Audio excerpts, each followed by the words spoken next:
Hello दोस्त, आज हम पढ़ने जा रहे हैं भारतीय राज्य व्यवस्था एवं शासन। तो वीडियो चालू करने से पहले आप लोगों से निवेदन है कि चैनल को लाइक, सब्सक्राइब और शेयर करिए। अगर पसंद आता है तो, नहीं पसंद आता तो, क्योंकि अभी हमारा जो चैनल अभी स्टार्टिंग है, तो थोड़ा बहुत आप लोगों का सहयोग देना पड़ेगा। धीरे धीरे जैसे बढ़ेगा हम अपनी गलतियों को सुधारने की कोशिश करेंगे। और कोई गलती होता है तो आप लोग हमको कमेंट कर कर बताने की कोशिश करिए कहाँ पर गलती की है। चलिए चैनल को स्टार्ट करते हैं। भारत का संवैधानिक विकास, पहले एक बार हम इसको एक नज़रिए से देखते हैं, उसके बाद हम इसके कुछ क्वेश्चन भी लास्ट में दिए हुए हैं। छोटे छोटे टॉपिक हम उठाए हैं, बहुत ज़्यादा बड़े बड़े नहीं। कुछ ज़्यादा वीडियो रहेगा वो हमको मंजूर है कम टाइमिंग में, लेकिन जितना भी पढ़ाएंगे उसका आपसे टेस्ट लेंगे। ओके दोस्त, लास्ट में क्वेश्चन भी हमने पुटअप किया, तो स्टार्ट करते हैं। भारत का संवैधानिक विकास। तो भारत का संवैधानिक विकास हुआ कैसे, कौन कौन से एक्ट आए, कौन कौन से चार्टर एक्ट आए, स्टार्ट कहाँ से होता है। जो भारत का संवैधानिक विकास उसको दो भागों में पढ़ा जाता है। पहला जो होता है ब्रिटिश ईस्ट इंडिया कंपनी के अंतर्गत आता है, और जो दूसरा है ब्रिटिश ताज के अंतर्गत आता है, जिसको बोलते हैं ब्रिटिश क्राउन। तो जो पहला होता है ब्रिटिश ईस्ट इंडिया कंपनी, वो 1773 से लेके 1853 तक चलता है। जब उसके बाद 57 की क्रांति होती है, 1857 की क्रांति, तो उसके बाद ब्रिटिश ईस्ट इंडिया कंपनी के हाथों से सत्ता चला जाता है ब्रिटिश ताज के अंतर्गत, मतलब ब्रिटिश क्राउन के अंतर्गत चला जाता है। तो 1858 से ये 1947 तक जो है ब्रिटिश ताज के अंतर्गत, मतलब ब्रिटिश क्राउन के अंतर्गत चलता है। कंपनी के अंतर्गत पारित अधिनियम, आप लोग घबराइए नहीं कि छोटे छोटे अक्षर हैं, समझ में नहीं आएगा। अभी इसको मैंने आगे ये और ज़्यादा एक्सप्लेन किया है, बस एक बार समझते हैं, उसके बाद बातों को आगे पढ़ते हैं। ओके दोस्त, तो चालू करते हैं। कंपनी के अंतर्गत पारित अधिनियम। कंपनी के अंतर्गत पारित अधिनियम, जो पहला अधिनियम था 1773 के अंतर्गत आया था, जिसको बोलते हैं, हम सभी लोग जानते हैं, रेगुलेटिंग एक्ट। इसके द्वारा पहले कार्य क्या क्या हुए हम समझते हैं। तो रेगुलेटिंग एक्ट के द्वारा पहला हुआ था कि बंगाल के गवर्नर को बंगाल का गवर्नर जनरल का नाम दे दिया गया था, एवं उसकी सहायता के लिए 4 सदस्यीय कार्यकारी परिषद का गठन किया गया। 4 परिषद का गठन किया गया, 4 सदस्यीय, जिनका कार्यकाल 4 वर्षों तक रखा गया। मतलब जो चलेगा वो 4 वर्षों तक चलेगा। इस एक्ट के अनुसार वारेन हेस्टिंग प्रथम गवर्नर जनरल बने। जो वारेन हेस्टिंग थे भारत के बंगाल के प्रथम गवर्नर जनरल बने। अभी भारत के नहीं बने, अभी बस बंगाल के बने हैं। तो क्वेश्चन पूछ सकता है बंगाल के पहले गवर्नर जनरल कौन थे, तो वारेन हेस्टिंग थे। फ्रांसिस क्लेरिन, मानसन तथा बारवेल काउंसिल के सदस्य नियुक्त किए गए। ये तीन भी वारेन हेस्टिंग के साथ थे 4 सदस्यीय कार्यकारी के अंतर्गत। जो मेन थे वो थे वारेन हेस्टिंग। ओके दोस्त, आगे बढ़ते हैं। सब परिषद गवर्नर को बंगाल के फोर्ट विलियम की प्रेसिडेंसी के सैनिक और असैनिक शासन का अधिकार प्राप्त था। जो कलकत्ता का फोर्ट विलियम प्रेसिडेंसी है ना, जैसे आज का है हमारा राष्ट्रपति भवन, संसद, जैसे आज का संसद है, तो वैसे फोर्ट विलियम प्रेसिडेंसी हुआ करती, जिसमें सैनिक, मतलब सैनिक का तो ताकत है, असैनिक ताकत भी, जनता के ऊपर भी शासन कर सकता है, कि अधिकार उनको दे दिया गया। तथा कुछ विशेष मामलों में मद्रास और बम्बई की प्रेसिडेंसी का अधीक्षण भी किया गया। बंगाल और मद्रास और बम्बई के जो प्रेसिडेंसी थे उसका अध्यक्षण भी किया गया। इस एक्ट के तहत कलकत्ता में 1774 ईस्वी में एक उच्च न्यायालय की स्थापना हुई। 1774 को किसकी स्थापना हुई? उच्च न्यायालय की, जिसके मतलब जो मुख्य न्यायाधीश थे उनका नाम था सर एलिजा एम्पे। जो पहले थे उनका नाम था सर एलिजा एम्पे। इसमें 4 न्यायाधीश नियुक्त हुए थे। इसमें 4 न्यायाधीश नियुक्त हुए थे, जिसमें एक मुख्य थे एलिजा एम्पे और 3 अन्य न्यायाधीश थे। कंपनी के कर्मचारियों पर निजी व्यापार करना तथा भारतीयों से उपहार लेना प्रतिबंधित था। मतलब जो कंपनी के साथ जुड़ा हुआ है वो अपना निजी व्यापार कुछ नहीं कर सकता है, और भारतीयों से उपहार, जिसको हम लोग रिश्वत बोलते हैं या गिफ्ट बोलते हैं, उसको लेना प्रतिबंधित था। ब्रिटिश सरकार ने बोर्ड ऑफ डायरेक्टरी, कंपनी के गवर्निंग बॉडी के माध्यम से कंपनी पर नियंत्रण स्थापित किया। कंपनी के गवर्निंग बॉडी समझ माध्यम से नियंत्रण स्थापित कर लिया। अब दूसरा क्या आता है? पीस्ट इंडिया एक्ट। 1774 1784 में। कब आता है ये? 1784 में पिट्स इंडिया एक्ट द्वारा क्या होता है? कंपनी के राजनीतिक तथा व्यापारिक कार्यों का पृथक्करण किया गया। राजनीतिक और व्यापारिक। इस एक्ट में निर्देशन मंडल को कंपनी के व्यापारिक मामलों की अधीक्षण की अनुमति दे दी गई। परंतु राजनीतिक मामलों के प्रबंधन के लिए निरंतर बोर्ड ऑफ कंट्रोल का गठन किया गया, जो सभी पर नियंत्रण रखता है। बोर्ड ऑफ कंट्रोल नाम से ही पता चलता है। उसके बाद 1786 के अधिनियम के द्वारा गवर्नर जनरल को विशेष परिस्थितियों में अपने परिषद के निर्माण को निरस्त और लागू करने का अधिकार प्रदान किया। जो उनके गवर्नर जनरल थे वारेन हेस्टिंग, उनको यह अधिकार प्राप्त कर दिया है कि किसी भी चीज़ को लागू कर सकते हैं, किसी भी कानून को पारित कर सकते हैं, किसी भी कानून को वो ख़त्म भी कर सकते हैं। आगे बढ़ते हैं। गवर्नर जनरल को प्रधान सेनापति की शक्ति भी प्रदान की गई। प्रधान सेनापति की शक्ति मतलब सेना का सर्वोच्च अधिकार भी, जिसके इस समय राष्ट्रपति हैं, वो भी उनको दिया गया गवर्नर जनरल को। दोनों अधिकार सर्वप्रथम लॉर्ड कॉर्नवालिस को प्राप्त किया गया। किसको? सबसे पहले ये दोनों अधिकार जो थे लॉर्ड कॉर्नवालिस से शुरू हुआ। किससे शुरू हुआ? लॉर्ड कॉर्नवालिस से। ओके। 1793 में चार्टर एक्ट आता है। इसके अंतर्गत क्या आता है? 1793 में पहला चार्टर एक्ट आता है। इसके अंतर्गत कंपनी के अधिकारों को 20 वर्षों के लिए बढ़ा दिया जाता है। जो कंपनी का अधिकार था उसको 20 वर्षों के लिए और भी एक्सपेंड कर दिया जाता है। उसके बाद आता है 1813 के चार्टर एक्ट। बहुत इंपॉर्टेंट है ये पहला, और ये 1833 के चार्टर है। ये दोनों बहुत इंपॉर्टेंट हैं। इसमें पहली बार भारतीयों की शिक्षा के लिए प्रतिवर्ष 1 लाख रुपए खर्च करने की बंद किया गया। मतलब प्रतिवर्ष शिक्षा के लिए 1 लाख रुपए भारतीयों के लिए। कंपनी में भारतीय व्यापार के एकाधिकार को समाप्त कर दिया गया। बस चाय और चीनी को छोड़कर जितने भी एकाधिकार थे भारत को समाप्त कर दिया। बस चाय और चीनी में इनको एकाधिकार प्राप्त था। किसको? ब्रिटिश ईस्ट इंडिया कंपनी को।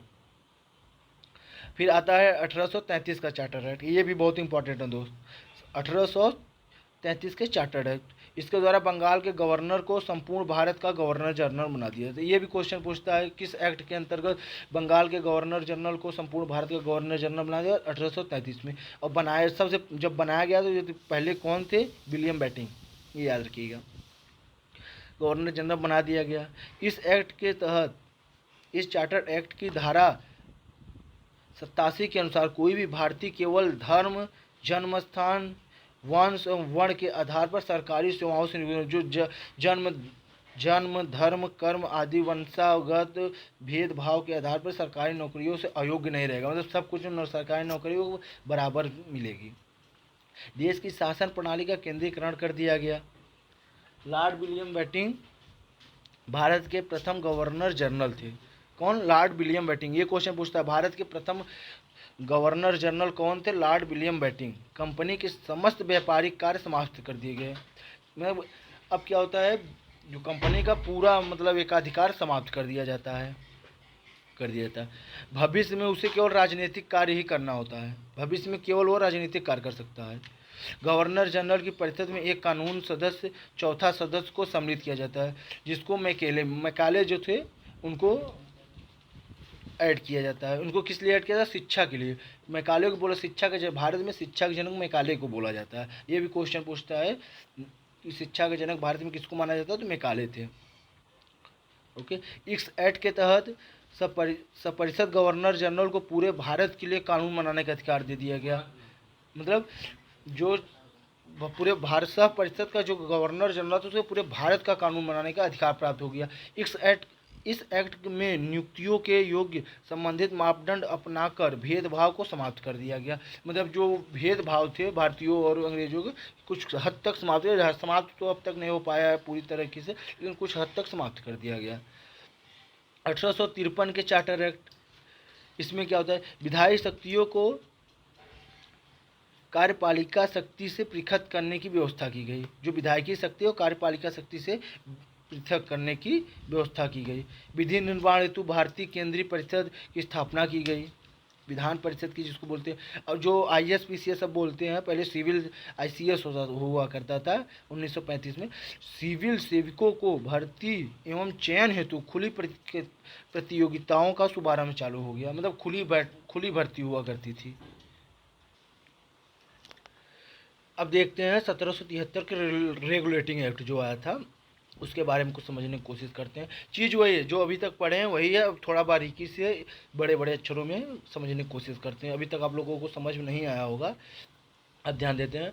1773 के रेगुलेटिंग एक्ट के द्वारा बंगाल के गवर्नर को बंगाल का गवर्नर जनरल नाम या पद दिया गया। उसकी सहायता के लिए 4 सदस्य कार्यकारी इस परिषद का गठन किया गया, जिसमें 4 सदस्य, उसके साथ साथ 3 और सदस्य थे। इनका कार्यकाल 4 वर्षों तक रखा गया। कार्यकाल समझते 4 वर्षों तक ये कार्यकारी चलती रहेगी। ये जो परिषद है 4 वर्षों तक कंटिन्यू चलती रहेगी। इस एक्ट के अनुसार वारेन हेस्टिंग प्रथम गवर्नर जनरल थे। इनके साथ जो 3 और जुड़े, उनका क्या नाम है, फ्रांसीसी, क्यूलेरिंग, मानसन और वारवेल काउंसिलिंग के सदस्य नियुक्त हुए। तो आपसे क्वेश्चन पूछ सकता है, बंगाल के प्रथम गवर्नर जनरल कौन थे? तो वारेन हेस्टिंग। कौन थे? Warren Hasting. सब परिषद गवर्नर जनरल को बंगाल के फोर्ट विलियम की प्रेसिडेंसी के सैनिक और असैनिक शासन का अधिकार दे दिया गया। जो सैनिक थे, सैनिक तो उनके, जिसे आज का सैनिक सबसे प्रभुत्व कौन होता है? राष्ट्रपति होता है। तो उस टाइम थे गवर्नर जनरल बंगाल के। और असैनिक मतलब जो सैनिक ना हो, जो सामान्य लोग हो, जनता, सभी पर अधिकार करने का अधिकार किसको दे दिया गया? गवर्नर जनरल को। तब कुछ विशेष मामलों में मद्रास और बम्बई की प्रेसिडेंसी का अधीक्षण भी करना था। आगे बढ़ते हैं। इस एक्ट के तहत कलकत्ता में 1774 ईस्वी में एक उच्च न्यायालय की स्थापना की गई। ये बहुत जरूरी है। 1774 ईस्वी में एक उच्च न्यायालय की स्थापना की गई। रेम्पे साहब थे पहले न्यायाधीश, रेम्पे, जिसमें मुख्य न्यायाधीश और 3 अन्य न्यायाधीश, पूरे 4 न्यायाधीश थे। मुख्य थे रेम्पे जी, 3 और उनके साथ थे, सहयोगी थे। कंपनी के कर्मचारियों पर निजी व्यापार करने तथा भारतीयों से उपहार लेने प्रतिबंध था। कंपनी के कर्मचारियों पर निजी व्यापार मतलब जो कंपनी पे काम कर रहा है वो अपना खुद का काम कोई चालू नहीं कर सकता। और भारतीयों से उपहार मतलब क्या होता है? रिश्वत, जो हम लोग रिश्वत बोलते हैं, पहले वो गिफ्ट जिसको बोलते हैं, वो लेना प्रतिबंधित था। ब्रिटिश सरकार ने कोर्ट ऑफ डायरेक्टरी, कंपनी की गवर्निंग बॉडी के माध्यम से कंपनी पर नियंत्रण स्थापित कर लिया। जो ब्रिटिश सरकार थी, ब्रिटिश सरकार कंपनी पर समझिए, ब्रिटिश सरकार, जो ब्रिटिश की रानी जो शासक थे, वो कंपनी अब गवर्निंग बॉडी तैयार किए, उसके माध्यम से कंपनी पर ही अपना नियंत्रण कर लिए। अब कंपनी का नियंत्रण किस पे है? भारत पे है। और जो भारत पर नियंत्रण किसका है? कंपनी का। कंपनी पर नियंत्रण किसका है? ब्रिटिश सरकार का। अब समझते जाइए कितने बारीकियों से ये लोग अपने आप को एडजस्ट कर रहे थे। ब्रिटिश सरकार पहले से ही भारत पर चाहती थी अपना कंपनी को, मतलब अपनी सरकार बनाना, लेकिन ये पहले वहाँ लोगों को समझना, लोगों के वेशभूषा, धर्म, जाति सबको समझकर तभी किसी को, नहीं तो वहाँ की जनता क्या होती है कि विद्रोह करने लगती है। जो कंपनी को देखा, कंपनी ने काफ़ी अच्छे तरीके से भारतीय जनता को पागल बनाया, उसको अपने अंडर में रख लिया, सभी कंपनियों को बंद करा दी, फ्रांसीसियों को भगाया, डचों को भगाया, पुर्तगालियों से लड़ा। तो उनको समझ में आ गया कि जो ब्रिटिश ईस्ट इंडिया कंपनी है वो बहुत ही पावरफुल हो चुकी है। उस पर इन्होंने अपना नियंत्रण स्थापित कर लिया। अब आगे क्या आता है? पिस्ट इंडिया एक्ट 1784 द्वारा कंपनी के राजनीतिक और व्यापारिक कार्यों का पृथक्करण किया गया। इस एक्ट में निर्देशन मंडल को कंपनी के व्यापारिक मामलों के अधीक्षण की अनुमति दे दी गई। यहाँ पर समझिए, परंतु राजनीतिक मामलों के प्रबंधन के लिए नियंत्रण बोर्ड मतलब बोर्ड ऑफ कंट्रोल का गठन किया गया, जिसमें कि सभी चीज़ों को कंट्रोल में कर सके। और 1786 के अधिनियम के द्वारा गवर्नर को विशेष परिस्थितियों में अपने परिषद के निर्णय को निरस्त करने और लागू करने का अधिकार दे दिया। मैं जो भी उनके गवर्नर जनरल का जो भी 4 परिषद थे, 4 लोग उनके साथ जुड़े हुए थे, अगर वो कोई और कानून पारित करते हैं, उनको जो नहीं पसंद आता उसको निरस्त करना है, जो लागू कानून है उसको बंद करना भी उनके पास अधिकार था। आगे बढ़ते हैं। जनरल को प्रधान सेनापति की शक्ति भी प्रदान की गई। जो वहाँ के जनरल था, सेनापति की प्रधान शक्ति प्राप्त की।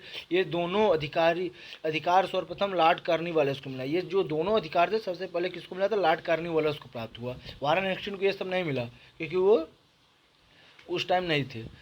1793 के चार्टर एक्ट के अंतर्गत कंपनी के अधिकारों को 20 वर्षों के लिए बढ़ा दिया गया। 93 में क्या हुआ, जब चार्टर एक्ट आया 1793 वाला, तो उसमें कंपनी के कार्यों को 20 वर्षों के लिए और बढ़ा दिया गया, एक्सपेंड कर दिया गया।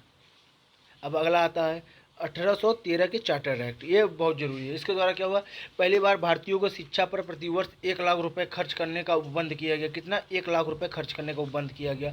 कंपनी के भारतीय व्यापार के एकाधिकार को समाप्त कर दिया गया। जो ब्रिटिश ईस्ट इंडिया कंपनी थी, उसके एकाधिकार को समाप्त कर दिया गया। ब्रिटिश सरकार से, ब्रिटिश के जो और भी कंपनियां होती हैं ना ब्रिटिश में, तो उन्होंने बोला कि आप हमको भी भारत में जाने दीजिए, व्यापार करने दीजिए, जो भी मुनाफा आएगा हम आपको देंगे। तो ब्रिटिश सरकार ने सोचा, हमको, ब्रिटिश सरकार को क्या पैसे से मतलब रहता है और कोई काम से नहीं मतलब है। तो उन्होंने कहा ठीक है भाई, जाइए आप लोग। लेकिन चीनी और चाय का व्यापार कुछ दिनों के लिए और बढ़ा दिया गया, उस पर एक अधिकार भी नहीं ख़त्म किया गया। तो 1913 में चीनी चाय को छोड़कर बाकी सभी पर ब्रिटिश ईस्ट इंडिया कंपनी के एकाधिकार को समाप्त कर दिया गया। मतलब पहले क्या था एकाधिकार, कि बस ब्रिटिश ईस्ट इंडिया कंपनी ही व्यापार कर सकती है, लेकिन अब क्या हुआ, सभी जो भी कंपनियां चाहती हैं ब्रिटिश से आकर व्यापार करना वो कर सकती थी, लेकिन चीनी और चाय को छोड़कर। और आगे क्या है, 1833 के चार्टर एक्ट द्वारा बंगाल के गवर्नर जनरल को संपूर्ण भारत का गवर्नर जनरल बना दिया गया। 1833 के चार्टर एक्ट में क्या होता है, बंगाल के जो गवर्नर जनरल को संपूर्ण भारत, पहले जो बंगाल का गवर्नर जनरल होता है पूरे भारत का गवर्नर जनरल बना दिया गया। इसमें पहले कौन थे, लॉर्ड विलियम बेंटिंक को सबसे पहले पूरे भारत का गवर्नर जनरल बना गया, संपूर्ण भारत का। इस चार्टर एक्ट की धारा 87 के अनुसार कोई भी भारतीय केवल धर्म, जन्म स्थान, वंश और वर्ण के आधार पर सरकारी सेवा के लिए अयोग्य नहीं समझा जाएगा। जन्म, वंश, वर्ण के आधार पर सरकारी नौकरियों से उनको दूर नहीं रखा जाए। जो सरकारी नौकरियों में सब समान रूप से अप्लाई कर सकते हैं। देश की शासन प्रणाली का केंद्रीकरण कर दिया गया।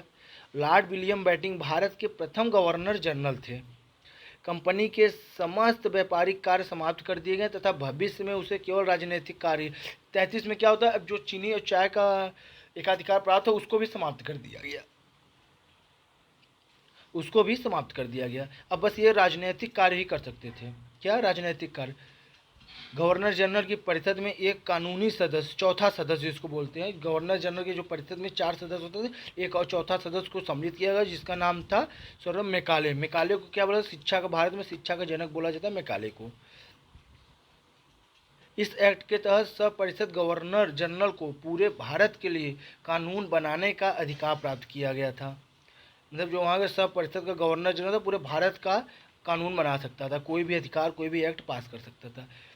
इस एक्ट में नियुक्तियों के लिए योग्यता से संबंधित जो मापदंड थे अपनाकर भेदभाव को समाप्त कर दिया गया। मतलब वंश, जाति, वर्ण के आधार पर भेदभाव नहीं होगा, सबको समान रूप से सरकारी नौकरी प्राप्त की जाएगी। अब 1853 के चार्टर एक्ट द्वारा क्या हुआ, 1853 के चार्टर एक्ट द्वारा विधायी शक्तियों को कार्यपालिका शक्ति से पृथक करने की व्यवस्था की गई। विधि निर्माण हेतु भारतीय केंद्र विधान परिषद की स्थापना की गई। सिविल सेवकों की भर्ती एवं चयन हेतु खुली प्रतियोगिताओं की शुभारंभ किया गया। जो ISPCS की परीक्षा थी उनके लिए खुली भर्ती, मतलब सभी के लिए बराबर। अब आगे पढ़ते हैं, क्वेश्चन की तरफ बढ़ते हैं। पहला क्वेश्चन है, निम्नलिखित में से किस अधिनियम में कलकत्ता के सर्वोच्च न्यायालय की स्थापना का प्रावधान किया गया। तो हम लोग जानते हैं सबसे पहले जब एक्ट आया था, जो भी अधिनियम आया था उसके अंतर्गत ही सर्वोच्च न्यायालय की स्थापना हुई थी। फोर्ट विलियम कलकत्ता, सबको याद है। इसमें 4 सदस्य होते थे, MP जी मुख्य थे, उसके बाद बाकी 3 हुआ करते थे। तो ये किस में आया था, रेगुलेटिंग एक्ट। किस एक्ट के अंतर्गत आया था, रेगुलेटिंग एक्ट 1773 के अंतर्गत आया था। ओके, आगे बढ़ते हैं, अगला देखते हैं। हाँ,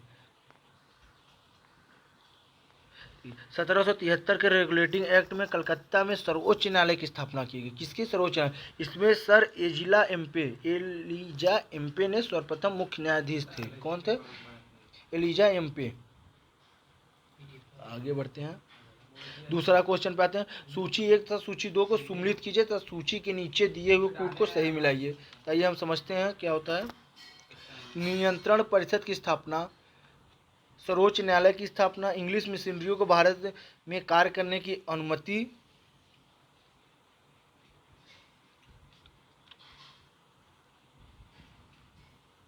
गवर्नर जनरल की परिषद में कानूनी सदस्य की नियुक्ति। तो ये जानते हैं इसका उत्तर क्या हो सकता है। पहला हम जानते हैं कि सर्वोच्च न्यायालय की स्थापना कब हुआ था। नियामत अधिनियम किसके द्वारा? 1773। किसके द्वारा? 1773। तो पहले का हो जाएगा 1773। अब दूसरा पर देखते हैं, नियंत्रण परिषद की स्थापना कब हुआ था। तो जो जानते हैं पीट्स भारतीय अधिनियम 1784 के अंतर्गत। इंग्लिश मिशनरियों को भारत में कार्य करने की अनुमति कब दी। इंग्लिश मिशनरियों मतलब ईसाई धर्म का जो प्रचार प्रसार, मतलब भारतीयों को, हिंदुओं को ईसाई धर्म में परिवर्तन करने के लिए वो प्रेरित करते थे। ये हुआ था चार्टर अधिनियम 1813 के अंतर्गत। किसका? चार्टर अधिनियम 1813 के अंतर्गत। अब लास्ट वाला तो समझ गए होगी, गवर्नर जनरल की परिषद में कानूनी सदस्य की नियुक्ति अधिनियम 33 के द्वारा। गवर्नर जनरल की परिषद में कानूनी सदस्य की नियुक्ति, जिसमें मैकाले जी को जोड़ा गया था 1833 में। शिक्षा के जनक माने जाते हैं मैकाले जी भारत में। आगे बढ़ते हैं, तो उसका राइट आंसर हो जाएगा ये बी। बी जो है हमारा राइट आंसर हो जाएगा बी। देख लीजिए खूब अच्छे से, बी हमारा राइट आंसर हो जाएगा। वही सब दिया है नियामत अधिनियम, तो हम लोगों को बता चुके हैं पहले ही। निम्नलिखित में से किससे या किनसे भारत में अंग्रेजी शिक्षा की नींव पड़ी थी। तो हम जानते हैं कि अंग्रेजी शिक्षा की नींव किसके द्वारा? 1833 का चार्टर एक्ट था। जनरल कमेटी या पब्लिक इंस्ट्रक्शन 1823 था, या प्राच्यवाद एवं आंग्लवादी विवाद था। तो हम जानते हैं, आप लोगों को विस्तार से पढ़ाते हैं, इनमें से जो होगा ना 1 2 3 तीनों हो जाएगा आपका उत्तर, तीनों थे।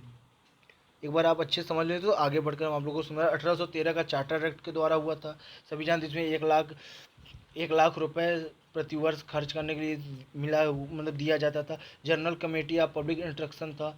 प्राच्यवाद और आंग्लवाद का मतलब कुछ बोलते थे कि बस अंग्रेज़ों को मिलना चाहिए, कुछ बोलते नहीं अंग्रेज और हिंदू दोनों को मिलना चाहिए। ये सब भी वादे काफ़ी थी। तो आगे बढ़ते हैं, इसको पूरी तरह से समझने की कोशिश करते हैं। अभी कहता है, ईस्ट इंडिया कंपनी ने ओरिएंटल शिक्षा की प्रचलित प्रणाली को हस्तोत्साहित किया तथा पश्चिमी शिक्षा एवं अंग्रेजी भाषा को बढ़ावा दिया। 1813 में के चार्टर अधिनियम के भारत में शिक्षा प्रसार के लिए कानून बनाया गया। 1813 के चार्टर अधिनियम के द्वारा, किसके? 1813 के। प्रतिवर्ष 1 लाख रुपए देने का प्रावधान किया गया, हमने बताया। 1823 में जनरल कमेटी या पब्लिक इंस्ट्रक्शन का गठन किया गया। ये लाइन आप ध्यान रखिएगा, 1823 में, किसमें? 1823 में जनरल कमेटी या पब्लिक इंस्ट्रक्शन की स्थापना की गई। इसकी जिम्मेदारी शिक्षा के लिए 1 लाख रुपए देना या ग्रांट की थी। समिति में 10 यूरोपीय सदस्य सम्मिलित थे, जिसके अध्यक्ष लॉर्ड मैकाले थे। इसमें 10 यूरोपीय सदस्य थे और इसके जो अध्यक्ष थे मैकाले जी थे, इसीलिए बोला जाता है मैकाले को शिक्षा का जनक। इसके बाद governor general Lord William Cavendish batting, जिसको बोलते हैं विलियम बैटिंग, जिनका शासनकाल था 1828। इसको भी याद रखिएगा, कभी कभी पूछ लेता है। इनका शासनकाल का था 1828 से 35 तक शासनकाल था। 7 मार्च 1835 को लॉर्ड मैकाले के प्रस्ताव को स्वीकार कर भारत में अंग्रेजी को उच्च शिक्षा का माध्यम बना दिया गया। मतलब हम लोग थे हिंदू और हमको पढ़ाया जा रहा था अंग्रेजी। 7 मार्च 1935 को लॉर्ड मैकाले के द्वारा प्रस्तावित में विलियम बैटिंग ने इस पर मोहर मार दिया था। आगे बढ़ते हैं, भारत में अग्ल शिक्षा के समर्थकों के नेता ट्रेवलियन थे। जो ट्रेवलियन जो थे, ये थे अग्ल शिक्षा के तरफ। और जो एच.टी. प्रिंसेप थे, वो प्राच्य शिक्षा के समर्थक थे। वो प्राच्य शिक्षा के समर्थक थे। आगे बढ़ते हैं, किस अधिनियम के द्वारा ब्रिटिश संसद ने चाय और चीनी के साथ व्यापार को छोड़कर ईस्ट इंडिया कंपनी के भारत के साथ व्यापारिक अधिकार को समाप्त कर दिया। बस चाय और चीनी को छोड़कर बाकी सभी एकाधिकारों को समाप्त कर दिया गया था। तो हम जानते हैं 1813 के तहत 1813 चार्टर एक्ट के द्वारा इस अधिनियम को समाप्त कर दिया गया था।